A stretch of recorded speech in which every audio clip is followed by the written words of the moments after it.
Hello and welcome to the Nexus for issue 174 of the Star Trek Starship collection. There's only 6 issues left now until this finishes.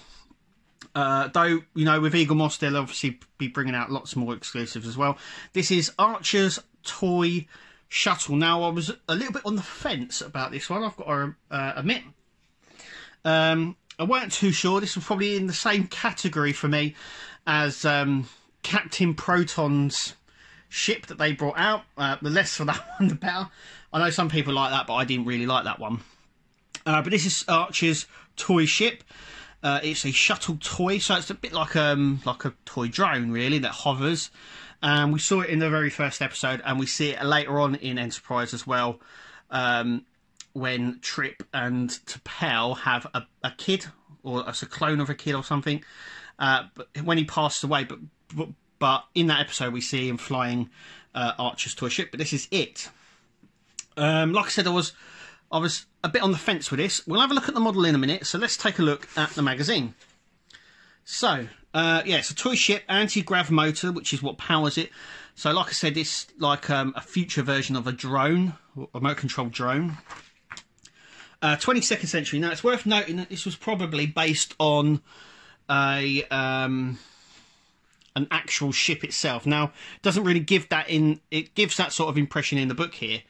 You know, a bit like what we have today, where we have like model cars and airplanes and stuff like that. So it's really, really nice. We see, obviously, in Broken Boy with Archer painting it, and then him flying it with his dad giving him some sort of talking wisdom and stuff like that.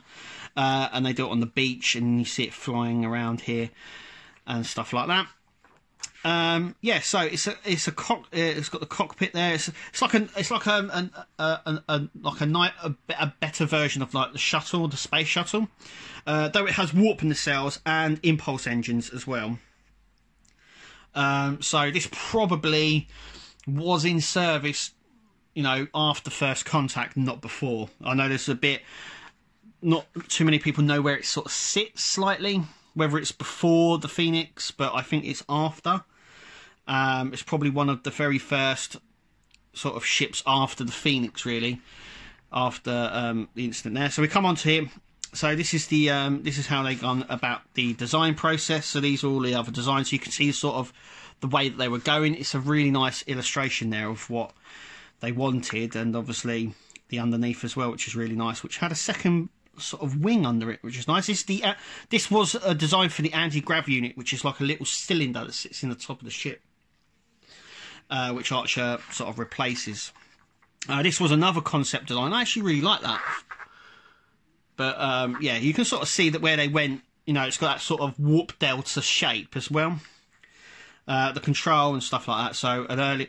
So we have the this is probably OV 169 was before the Phoenix, and then we had the Phoenix, and then we had this, and then obviously we had things like the warp delta and stuff like that, and the lunar ship and stuff like that. Design profile with Jim Martin as well, so we have that. Then we're going to have a look at issue 175, so make sure you click to subscribe, because even though when this collection ends, we're still going to be doing lots more on Star Trek ships. And there's a nice top view of the shuttle itself. So let's take a look at the ship itself. And here it is. And like I said, I was a bit on the fence about it. I weren't too sure. Now I've got it in hand, I'm impressed. It's really, really nice. And I'll tell you why I'm impressed in a minute. But yeah, it sits on like that. It has this really wide base which stabilises. It's very heavy as well, so there's quite a bit of die cast in this. Love the back area here. I'm going to zoom up now. Sort of the impulse or rocket boosters here, and the warp engines as well. Like I said, they're very early. Oh, the warp nacelles come off there. Look at that. Anyway, the warp nacelles are obviously the earlier versions. You can see here with the orange Bussard collector and stuff like that. So they represent what was on Enterprise and on Kirk's Enterprise as well. So they were sort of like the stumpier early versions. This top bit is where the anti-grav thing, where Archer takes it out and sort of fiddles about. But they've really sort of designed it not as the toy shuttle, but actually as the ship itself. If that makes any sense. But the thing that I really like, now you can't really see it, and that's what makes it really cool. And the thing that really just strikes me is, one, the colour and the way it is. But I'm going to try and see if I can shine a little bit of light here and try and see if we can pick this up. Now, I'm not too sure you can pick it up, but I'm going to try. And as you can see, yeah, you can see it just about. There is a cockpit in there. It's all designed, and there's 2 pilots.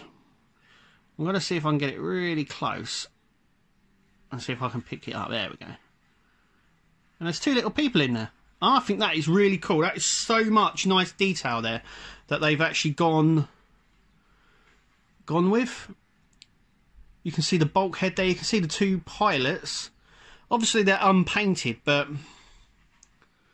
to go for the effort of actually designing the cockpit area with the 2 pilots, like in the episode. Obviously they're unpainted, but I know there's a lot of talented people out there that would love to just take this bit off and paint in there. But as you can see, there are the detail. I'm trying to